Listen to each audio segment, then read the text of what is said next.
welcome to this episode of Lead the Machine, where today's leaders and tomorrow's talk about the human side of AI at work. I am so pleased to have my colleague, Noelle Cottespati, on this episode of Lead the Machine. We're here in Nashville at the Emerging Leaders Conference and celebrating Insurance Careers Movement. And Noelle was in with us from the very beginning, supporting this initiative and helping to make sure that we recruit talent into the industry. And Noelle has spent her career getting college professionals, young professionals excited about insurance, which is such a important role to serve. And so thank you and welcome to Lead the Machine. Thanks for having me. I'm excited to be here in this capacity with you. Yeah, it's been fun over the years. We've done a lot of things together. We really have. Yeah. So it's nice to kind of sit back and reminisce a little bit about all of that.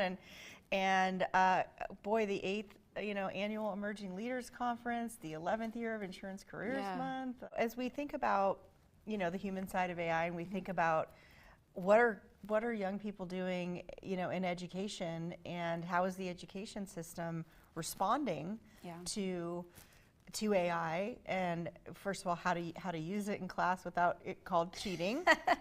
Huge task for teachers and administrators and everyone to sort of figure out, and students alike, and parents and all of that. But from your perspective, something I'm really interested in learning about is that there are now AI literacy requirements kind of being thought through, rolled out. What is that, and where does that all sit? Well, I think you can think about it a little bit the same way we think about financial literacy requirements, but to kind of more explain, I'll take a step back. At the Alliance, I oversee a program for one of our education programs for high school students, where we go in and work with them to get one of their insurance designations, the Certified Insurance Service Representative, CISR, which insurance professionals all over the country are earning. But now high schoolers can grab it and come out of school ready to work, or maybe use it to go into college and study risk management further. So in my work there, working with career and technical education administrators and at the Department of Education and various states, there are now, we're learning about AI literacy requirements. Not only did they start as a means to kind of control the environment and how AI was being used in K through 12, but now what are the standards that students should be learning about and how AI works? And we're not talking about kids learning how to code for AI, or talking about how to use it, how to analyze what it's spitting out, and how to make good decisions, or the right decisions, or own your own decisions based on what the AI is, what it's doing for you in a variety of ways. So I think what's really neat to think about is that really is kind of the intersection of where the insurance industry sits, right? It's like taking data, analyzing it, and then owning a decision that those two things spit out. Now AI is kind of really helping with some of the analysis, but if it's the decision maker, right, it's not that relationship based. You can still get in a lot of trouble for that decision, but you want to be able to own it. So I think going through the process of students understanding how to use AI is really going to set us up well as an industry to kind of showcase that they can use those skills here, or kind of more understand how insurance decisions are being made as they get to be consumers or business owners, or et cetera. So how to embed it and augment it. And I just realized, just because we know each other, I forgot to say, you are head of the Academy. I am. And the Director of Emerging Talent Programs for Risk and Insurance Education Alliance. What is the organization? What is its purpose? So it's an education institution. So we do designations like the CRM, CIC, CISR. So you may have seen those letters behind insurance professional names. But we were started over 50 years ago out of Texas as a means to provide continuing education for insurance professionals, and really blossomed into the organization it is today. And so the primary business really is these designations, continuing education. We have update requirements.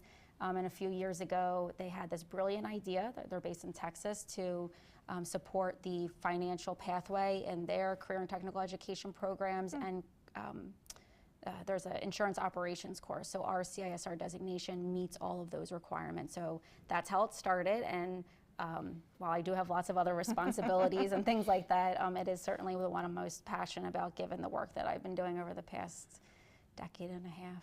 So as they get these certifications that have been around forever, you have to figure out how to roll new technologies Yeah. in. And so as we're figuring out how to roll AI in, it sounds like, hey, you got to figure out how to embed this into your decision making.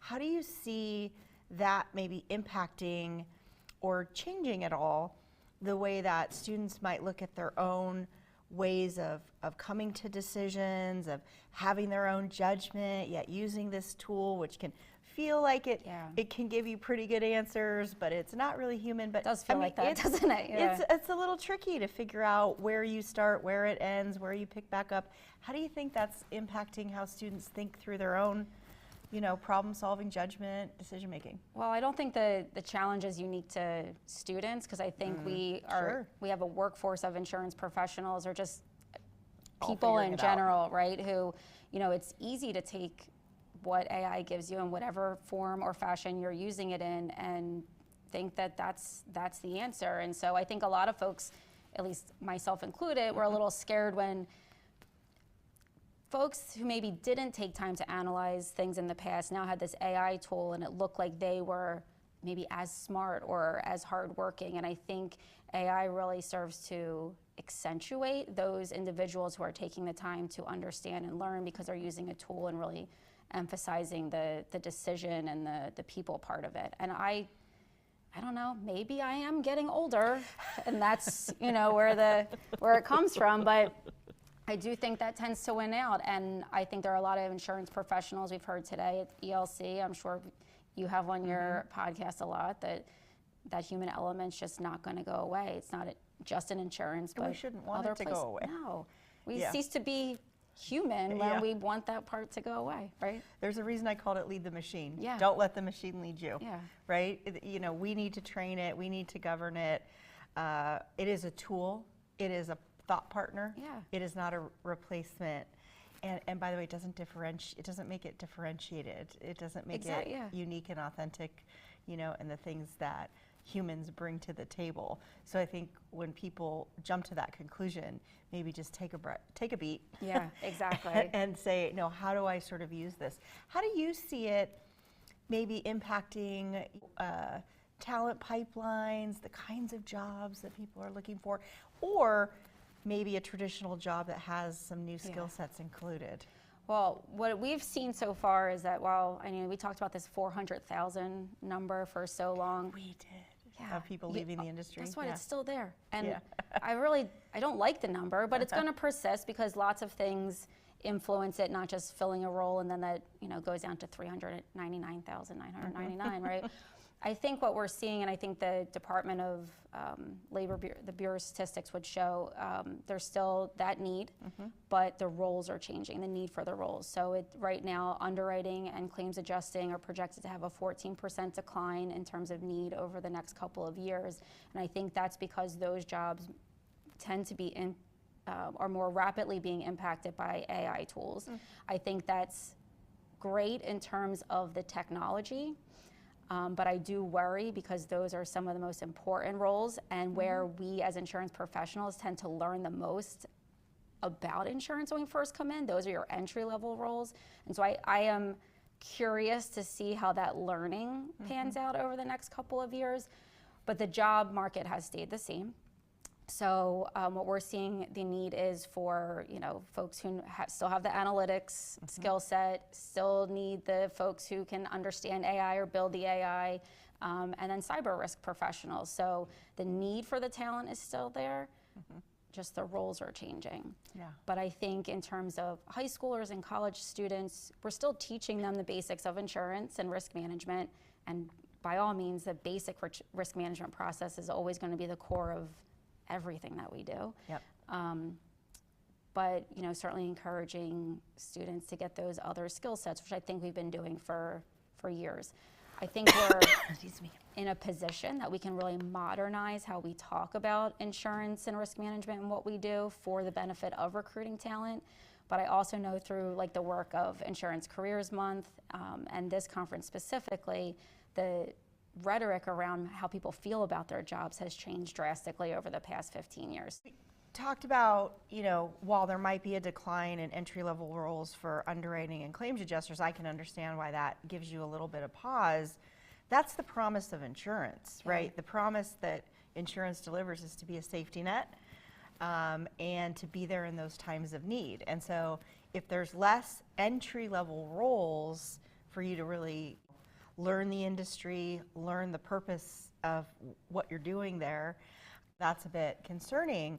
It also seems like for people who are in those positions, when AI can take over some of the redundant tasks, they're being asked to do more than those jobs, maybe the scope of those jobs the way that they used to be. So given that, and curious if you see the same thing, what skills do you see as emerging that might be even more valuable given, the fact that AI can do some of the tasks, and now we're asking people to kind of think more broadly and participate in other ways?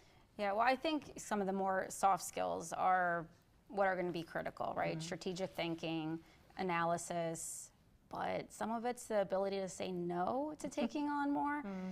I think it's going to cause another major culture shift with companies in how that they approach their workforce, because we still can't burn out people simply because we have more technology to help with what seemed to be creating burnout before. And I think the culture of organizations is really going to impact how we support our employees through the change, what they're taking on, but even more importantly, how we want to use the AI. If a company is going to say, yeah, we need to pump out these 7 submissions in this amount of time, and that doesn't lend itself to checking the work or somebody making a good decision, those companies are going to cease to exist, or they're going to be bought out, and then the culture is going to change something there. So I think culture, as important as it was through some of the other changes our industry has faced through COVID, is going to be what really sets us apart from other industries and what really decides whether or not AI is going to have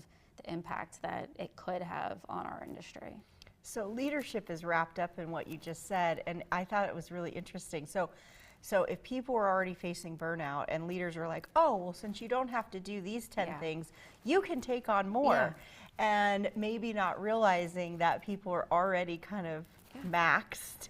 And while it might seem logical that they can take on more, how you do that is nuanced, right? And when you say culture, what cultural elements do you see in companies that you think are doing this well? Well, I think it's having discussions with employees, and they probably were having it before AI about workload and what actually the job entails. And I think you see that in turnover rates and retention at companies, and so those companies are probably doing it before. I'm hopeful that we're seeing a generation of leaders, which we are seeing at the Emerging Leaders Conference, who are being recognized for the impacts they're having on culture and how they're embedding technology and AI into their organizations, that they're already intimately aware of how it impacts those around them and having those conversations. So just like during COVID, it's all about employee voice and being able to recognize what your employees are saying as their actual perception of what's going on. Because otherwise, if we just solely rely on AI, poor decisions through the technology are going to become even worse. Amplified. Through everything else that we do. And consumers are not going to allow that to happen, right? They'll switch, whether they're commercial insureds or personal lines folks, they're going to switch companies, they're going to make their voices heard, and God, do we already have enough bad perception about the insurance industry? Let's get this one right. We could change it right now. Let's make this an opportunity, because honestly, if it's used correctly and insurance companies are really making good use of their data, it should benefit policyholders. Absolutely. So the more that an insurance company can be insightful about who they're insuring, the better they can match the coverage, the price, lower risk people can pay less, right? It should create a better experience. Like the calculator. Like the calculator. I was like, I went to school for actuarial science. I was listening to Brian Tupro today. I'm like, when we got the calculator, 4 plus 4 still equaled 8, right? But now I know faster that it equaled 8 or, whatever. But I still need to take that number, and I got to decide if it was did the numbers that Makes went into it, sense. were Yeah. they right? Does this 8 make sense? Was the solar power not working on my calculator at the time? You know, Yeah. you still take that and do The something governance. with, yeah, that you can't ask, you know, you got to have that touch point. You got to have that ability to make a decision on it. So It's not a set it and forget it. So I'm curious, I've talked with some younger folks, and I find it a really mixed bag about whether they enjoy having AI at work. What are you finding kind of with the younger upcoming generation about their attitudes about AI at work? well, I think it's a lot like when we started using email instead of fax machines to send quotes and binders. We thought it was revolutionary, but young people are like, seriously, you're still, you know, this far behind. And I think we can put ourselves in a position to come across that way again. If we think the tools that we're putting in are state of the art or new, or we haven't kind of gone through all the iterations of how we can actually use it, bringing young people in who are arguably more exposed if they are getting this exposure through K through 12 literacy or just in any other part of their life, we can look stale again because we weren't talking about it right, we weren't learning fast enough, or we weren't talking in the way that the young people need to. So I think there certainly is hesitation. I have 3 teenagers. I have one in college, one in middle school, and one in high school. And you know, we talk about these things all the time. What are they using it for? Here's what mommy thinks you could use it for. And I think that they, you know, they're not, the scared isn't the word. It's just like, yeah, but that was AI. I got yelled at for laughing at a video. I'm like, oh, look at this. And my daughter goes, Mom, but that was AI. And like, I was not cool for laughing at a video that was AI, which I thought was brilliant, right? Like, okay, so you don't like AI. So I think we have to be aware of how they're reacting to it. The AI videos they don't like, and apparently I'm old when I can't tell that it was AI. But we have to be as on top of it as, well, we have to be more on top of it than when we start talking InsurTech or emailing binders versus fax machines. You know, it's that's still relevant. What I have found in my conversations kind of tracks with what you're saying. And what I have found is that the younger generation, you know, we just think they're tech savvy and they're just gonna, this is just gonna be great and they're gonna adopt it. But I think what I've heard is, you know what, technology is just all consuming around us all the time, and we thought work was a place that it wouldn't have to dominate. Yeah. And now it's dominating. Yeah. And they're not so sure that they like that. And I have found that the younger generation seems much more concerned about keeping the human in the equation, about their own creativity, about what they have to bring to the table, and they don't want the computer to erase who they are and their unique contributions. That's what I have found. Well, I'm in a unique position at work where I work very closely with our marketing department and our video production team, and they're about, maybe a decade younger than I am, and I have been pleasantly surprised too about their approach to AI and how, you know, what we do, our videos, our posts, our pictures, everything has a human element to it, and so we try to limit the use of AI to just things that maybe could help us transcript a video better or cut. And I think initially I was very surprised that our ideals around it lined up, because I, you know, joke about being old, but I thought, you know, maybe that's what happened. But no, it's great to see that human element, and they're not insurance people. They're just, you know, you know, still persists. I do wonder at times, is kind of the hesitation of folks still us worried subconsciously about its AI's Taking over our ability job. and what it could do, or our, you know, how much we can give into our work or whatever it is. So even subconsciously, I think we might do that sometimes. But yeah, I think so far it seems to be pretty consistent perceptions of it. Yeah. You know, and one of the things that you talked about is make sure you're doing it smart. And we might think, oh, this is so cool because this used to take me 2 hours and it takes me 5 minutes. And they're like, yeah, but it should have never taken you 2 hours. Because, you know, so the idea of process engineering, and for those of us, you know, taking a look at how it can help, are we first looking at the process that we have and making sure it's a good one, Yeah. then applying AI versus looking at something that takes us a long time, just applying AI when we really should have done the process Oh, engineering absolutely. work, maybe is where some of the young people are like, but did you think about how to be smarter about it first? Yeah, efficient first, and then Yeah. let it help you. Yeah. Yeah. Not let it help you, and then realize, We get all excited and they're like, yeah, but I already did it this way. Yeah. You just double click that. You don't have to. because a Touch lot of 10 times buttons. processes in a company, because you don't have the technology, you have workarounds. And then it builds on itself and it just gets messier over time. And Yeah. because people are trying to get their job done, you do it in not the best way. And then don't just Yeah. layer AI onto bad Yeah, process. Well, and AI doesn't have to be the solution to everything. I think sometimes we have companies out there who think that you have to create the AI. When there's so much going on, that there's a lot of tools and resources that if you take some time to research it and partner with others, that you'll find good things to use, but you don't have to be the developer all Yeah. the time. Yeah. So you talked about this could be a real opportunity for insurance to continue the reputation work that we've Yeah. all been trying to do through our talent initiative. What would you say are like 2 or 3 big opportunities that you think we have as an industry with the advent and the age of AI that we're in to maybe have a different conversation with those thinking about the industry and even those not thinking about Yeah. it? Where do you think the real opportunities are? Well, I definitely think it's in the way we describe what we do. I think we do need to lean more on risk management as the rhetoric or the words that we use, and talk about the integrity that we have and the way we support folks. I mean, and those are all the things we've been talking about for as long as risk management and insurance has been in industry.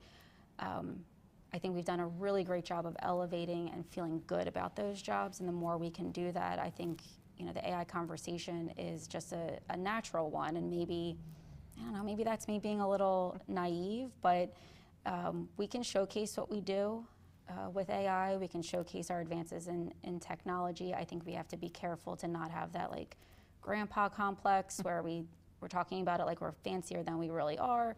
But really just showing up more and better in the ways that we have been over the past 15 years. I think, if you look at the emerging leaders that are here, the leaders just before them, I think, made kind of the most profound impact on talent. And How so? I say that because they recognize that this generation of leaders that is in there now was going to care about things like environmental impact and having a purpose at work and work-life balance. And so they started changing the conversation and started putting things in place.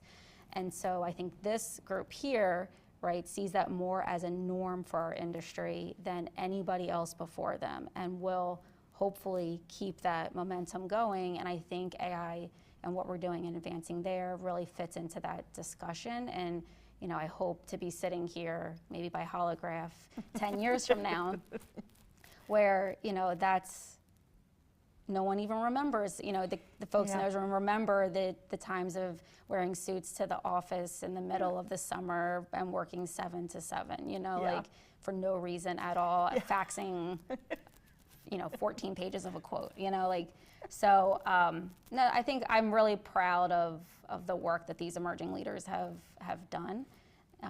I know that I see it in our emerging leaders at the Alliance. We've had 4 that have come through, and the impact that they have That's made great. every year. So I love the don't do the grandpa complex. yeah, I don't That's- know. that's- My that's poor like grandpa. I hope he doesn't see this. But it's nice to take a step back and see that maybe there has been more progress than Yeah. sometimes we recognize or give ourselves credit for, but still plenty to do. Plenty to do always. Plenty to do. But I do think there is a real drive to have impact in your work.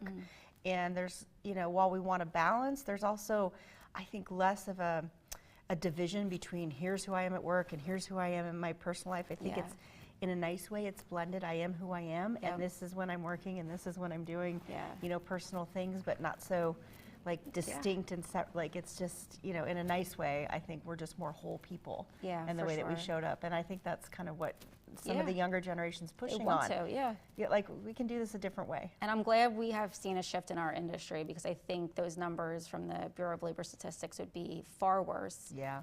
than if we didn't start having this conversation or this generation of leaders didn't want what they wanted. So Well, you are a great ambassador to the industry and to making, people who are getting their education and just dreaming about what their careers could be like. Everybody wants to be an underwriter. Yeah, who doesn't? Actuary. Yeah, I want to go I actuary. do. I went to school for actuarial science, but we have my 10th grader. She has said that's what she wants to pursue, actuarial science. I'm very amazing. excited about it. We'll see what happens. Yeah. It could be That's pretty that's good. the definition of success, I think, is, we've been doing this work for so long. If any one of my 3 kids will go into the industry, then I think I've done something right. Well, I think that's wonderful. Thank you so much for taking the time and the conversation, and all the great work that you do is so appreciated. Yeah, And well, I appreciate the partnership always. Yes, It's yeah. been fun. Thank you for having me. Absolutely. I am incredibly pleased to have my colleague and friend join here on Lead the Machine, Judy Busby, who is the Senior Vice President of Executive Search and also Corporate Strategy for the Jacobson Group, which is an HR recruiting firm that focuses on the insurance industry. Judy, welcome to Lead the Machine. It's so nice to have you. It's so nice to be with you, my friend. I love it. Yes. Good. Well, Jacobson Group has been a founding member and partner for the Insurance Careers Movement, now in its 11th year. What has it meant for the Jacobson Group to have started and just been a part of this movement all these years? So first of all, our entire company is so proud to be part of it. I mean, we're in the thick of it, right, with the talent sector, right? So we're helping our clients, we're helping people connect, and we feel, really proud of that part. So that's great. I also think it's great for the industry because I don't think, people really recognize how fun and interesting insurance is. I know I didn't, right, until I got, the exposure to it. And I tell everybody how exciting it is. So all of us doing that together has really created this momentum. And I think we're going to see great talent to keep continuing to enter our sector for many years because of it. So it's cool. Yeah. So what do you think is exciting about insurance? So think about every family, every business needs insurance. It's like death and taxes, right? And if you don't have that, who would start a business? Who would buy a home? There's just too much risk. And so I think we advance the cause of society. And that's a big pride factor for everybody that works in it, right? We do great things for our communities. We invest in them. All of it, right? It's a noble profession, which is good, right? And part of the reason we all started the Insurance Careers Movement is because it doesn't have the best reputation outside the industry, and for a lot of reasons. But what do you think that the Insurance Careers Movement has done for the reputation of the industry in terms of wanting to work here? So think about all the companies that are behind it, all throughout the United States, and then all the employees that get involved. Many of them share their stories on podcasts, on YouTube, on all the vehicles of society. And I think it affects others that look at it, right? And they don't just hear it from the news about, one story that maybe influences their opinion of the sector, right? So I think the more we, corral together and the more we share our stories and share the positives, I think it counterbalances anything else that can happen to any sector. So it's great. Yeah. And, we started the Insurance Careers Movement to focus first on the recruiting side of things. And we quickly, as a group said, well, what about once we have them? How do we keep them? And now here we are, 8th Annual Emerging Leaders Conference, which is, really focused on how we make it exciting to stay in insurance for those, middle management people who really aspire to be, in the executive management down the line. And that was really the whole impetus behind the Emerging Leaders Conference. It's crazy now that there are over 1,000 alumni who are emerging leaders. Almost 300 are being added in this year, 2026. What do you think this conference and this take on things has meant to first the emerging leaders themselves that get nominated, because you get to talk with them every year like I do when we're here at this conference, and also to the CEOs and the other C-suite executives who nominate those leaders. So think about CEOs, and they're spending a lot of their time with boards and stakeholders and the community at large. They get the opportunity to find out who's really making an impact in their organization. So it's an intentional effort every year. They get to meet these folks. Then they send them here. Some of them each year come and talk, to this group, talk about their story, share how they got into insurance, share all the different facets, and kind of excite all these attendees. So for CEOs, I think this is awesome because they get access beyond their direct reports and their direct reports. So it's the best skip level opportunity for them. I think for the attendees, the chance to be recognized, appreciated, and given 2 days to really network with folks that are at the same phase in their career, right? Because everybody's at different levels, everybody's at different tenure, but they're all at the phase where they're high potential, they've been recognized, and now they have allies all across the country that they can call and share, concerns or challenges or opportunities. And I think sometimes when you get that objective view, it's like mentoring and coaching. It really expands your thinking beyond the four walls of your organization, so to speak. So I think it's great for everyone. It becomes a real peer community for that group. And one of the things I've noticed is, especially some of these organizations that have thousands and thousands of employees, very rare that you get FaceTime with your CEO, but here you do, right? And isn't that cool? It is really cool. You can see their smiles when they hear from other CEOs, and especially when they hear from their own CEO. Sometimes the CEOs take them to dinner while they're here. They take them to lunch. So it's just a great access point. And I bet after this conference, they're always talking to each other from this point on. And so that's a great retention tool. I mean, there's nothing better than having that exposure for someone. And it's, I'm sure, made a big deal within their organization. So they also just get that recognition internally. So, this is a podcast about the human side of AI at work, and you focus exclusively on the human side. And one of the things that you are best known for is speaking on personal branding, and that everybody is the CEO of their own career. And I know you'll be giving that talk here this year.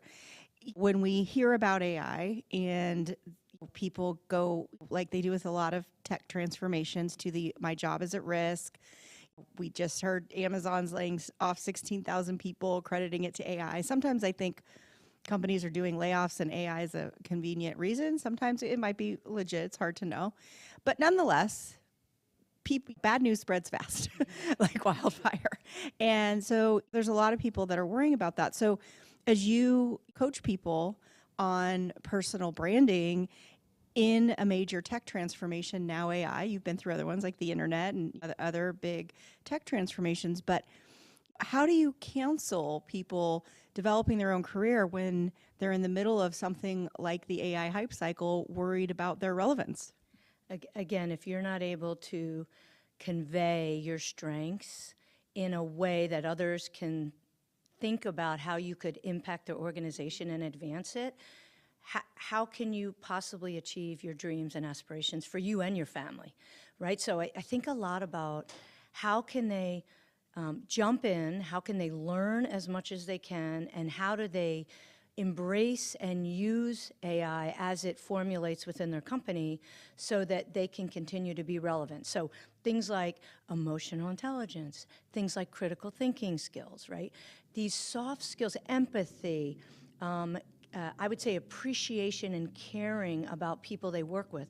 Somebody's got to corral the troops. Somebody's got to bring everybody together in order to leverage anything that AI has to offer. So if you don't have anybody in your organization, you're going to be all disparate people using AI. You're not going to get the highest performance out of it. So at the end of the day, I think anyone can be, really relevant by using AI and using their people skills and growing their people skills. And branding is just another way to express your value proposition in the moment in many different ways. So I believe in all of that.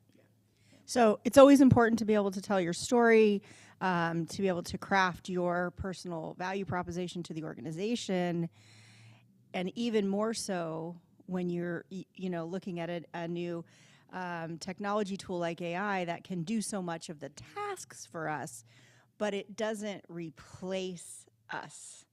So how have you heard people, maybe as you're counseling them, do a good job of saying, here's how I use AI to be even more, to be able to do more, to be able to focus in more strategic areas, because I now don't have to do some of the, more repetitive things that an AI can do.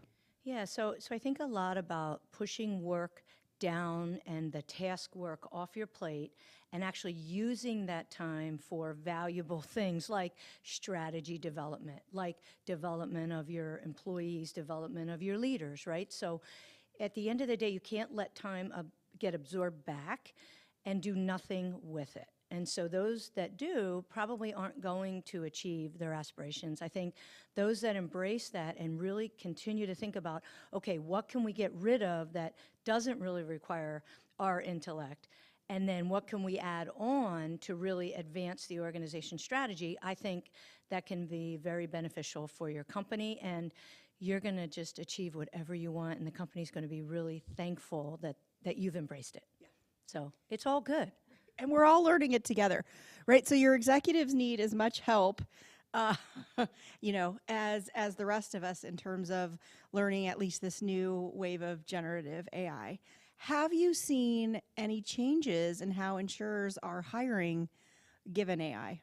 Absolutely. We are being asked to go bring talent from out of the sector a lot, especially on the technology side, so that the insurance side can really benefit from that talent. I don't know that we had as much to offer previously, but now we can talk about all the things in underwriting, claims, all the different ways that AI is starting to get employed, and it's an energizing story, and we're attracting, I would say, even brighter and more technology-savvy individuals to really join our companies, and I think that's good for everyone in our sector, and especially our businesses, right? So I could not agree more. Somebody who has lived my whole life in tech and data analytics, I think this is where people can invent things and really innovate in the field of insurance. So that is music to my ears. Thank you so much for spending the time with me and being part of the Lead the Machine podcast. I really appreciate it, Judy. Honored to be here, Kirsten. Thank you.